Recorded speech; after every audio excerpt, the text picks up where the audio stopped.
ನಡಿ ಈಗ ಶುರು ಮಾಡೋಣ. ಕೇಸರಿಯಿಂದ ಮನೋಲ್ಲಾಸ ಮನಸ್ಸು ಮತ್ತೇರಿ ಕುಣಿದಾಡಿದೆ ನೋಡು, ಮನಸ್ಸು ಮತ್ತೇರಿ ಕುಣಿದಾಡಿದೆ ನೋಡು. ಕ್ಷಣ ಕ್ಷಣವೂ ಆಚರಿಸಿ ಕೇಸರಿ ಹಬ್ಬ. ವಿಮಲ್ ಬಾಯಲ್ಲಿ ಹೇಳಿ ಕೇಸರಿ. ಸಚಿವ HD ರೇವಣ್ಣಗೆ ಸದ್ಯಕ್ಕೆ ರಿಲೀಫ್ ಇಲ್ಲ. ಇನ್ನೂ 3 ದಿನ ಜೈಲೇ ಫಿಕ್ಸ್ ಆಗಿದೆ. ನಿನ್ನೆ ಜಾಮೀನು ಅರ್ಜಿ ವಿಚಾರಣೆ ನಡೆಸಿದಂತಹ ಕೋರ್ಟ್ ಸೋಮವಾರಕ್ಕೆ ಮುಂದೂಡಿಕೆಯನ್ನ ಮಾಡಿದೆ. ಆ ಕುರಿತ ಒಂದು ವರದಿ ಇದೆ, ಬನ್ನಿ ನೋಡ್ತಾ ಹೋಗೋಣ.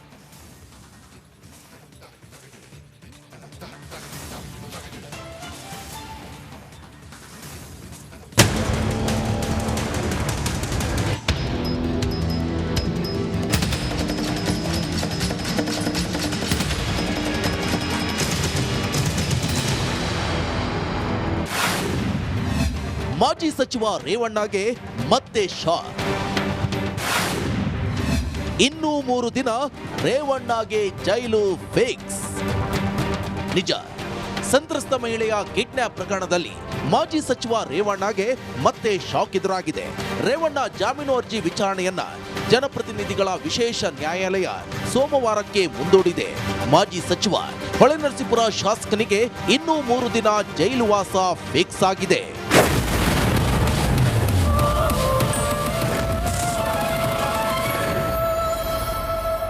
ಹಾಗಾದರೆ ನ್ಯಾಯಾಲಯದಲ್ಲಿ ರೇವಣ್ಣ ಜಾಮೀನು ಅರ್ಜಿ ವಿಚಾರಣೆ ಹೇಗೆ ನಡೆಯಿತು?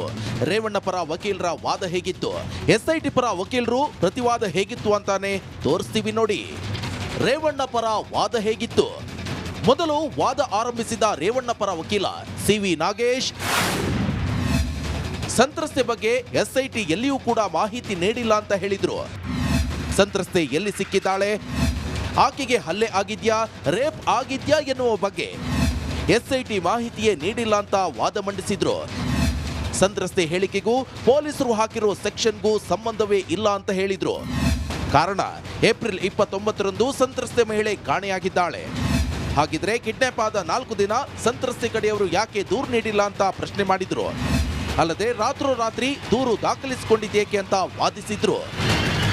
ಹೀಗೆ ನ್ಯಾಯಾಲಯದ ಮುಂದೆ ಸಾಲು ಸಾಲು ಪ್ರಶ್ನೆಗಳನ್ನಿಟ್ಟ ರೇವಣ್ಣ ಪರ ವಕೀಲರು ಇಡೀ ಪ್ರಕರಣ ಸಂಪೂರ್ಣ ರಾಜಕೀಯ ಪ್ರೇರಿತ ಅಂತ ವಾದ ಮಂಡಿಸಿದ್ರು. ಬಳಿಕ SIT ಪರ ವಕೀಲೆ ಜಯನಾ ಕೊಠಾರಿ ರೇವಣ್ಣಗೆ ಯಾಕೆ ಜಾಮೀನು ನೀಡಬಾರದು ಅಂತ ಪ್ರತಿವಾದ ಮಂಡಿಸಿದ್ರು.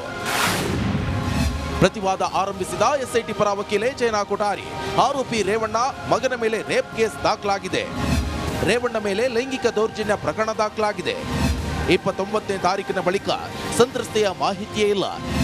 2 ದಿನಗಳ ಬಳಿಕ ಸಂತ್ರಸ್ತೆ ಪುತ್ರ ತಮ್ಮ ತಾಯಿ ಕಾಣೆ ಆಗಿದ್ದಾಗಿ ದೂರು ಕೊಟ್ಟಿದ್ದಾರೆ. ಅಲ್ಲದೆ ಸಂತ್ರಸ್ತೆ ಜೀವಕ್ಕೆ ಥ್ರೆಟ್ ಇರೋದು ಸ್ಪಷ್ಟವಾಗಿ ತಿಳಿಯುತ್ತೆ ಅಂದ್ರು. ಆರೋಪಿ ಮಗನ ಬಳಿ ರಾಜತಾಂತ್ರಿಕ ಪಾಸ್ಪೋರ್ಟ್ ಇದೆ.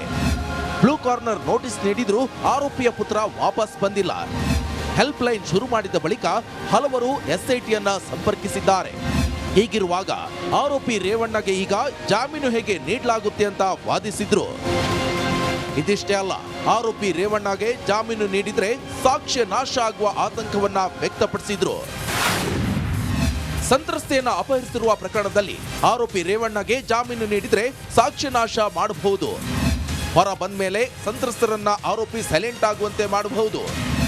ಅದಕ್ಕಾಗಿಯೇ ಆರೋಪಿಗೆ ಯಾವುದೇ ಕಾರಣಕ್ಕೂ ಬೇಲ್ ನೀಡಬಾರದು ಅಂತ SIT ಪರ ವಕೀಲರು ನ್ಯಾಯಾಲಯಕ್ಕೆ ಮನವರಿಕೆ ಮಾಡಿಕೊಟ್ರು. ಇದಿಷ್ಟೇ ಅಲ್ಲ, ಆರೋಪಿ ರಾಜಕೀಯವಾಗಿ ತುಂಬಾ ಪ್ರಭಾವಿಯಾಗಿದ್ದಾರೆ. ನಾಳೆ ಆರೋಪಿ ಸಾಕ್ಷ್ಯ ನಾಶವಾದ್ರೆ ಯಾರು ಹೊಣೆ ಅಂತ ವಕೀಲೆ ಜಯನಾ ಕೊಠಾರಿ ಪ್ರಶ್ನೆ ಮಾಡಿದ್ರು. ಹೀಗೆ ವಾದ ಪ್ರತಿವಾದವನ್ನ ಆಲಿಸಿದ ನ್ಯಾಯಾಲಯ ವಿಚಾರಣೆಯನ್ನ ಸೋಮವಾರಕ್ಕೆ ಮುಂದೂಡಿತು.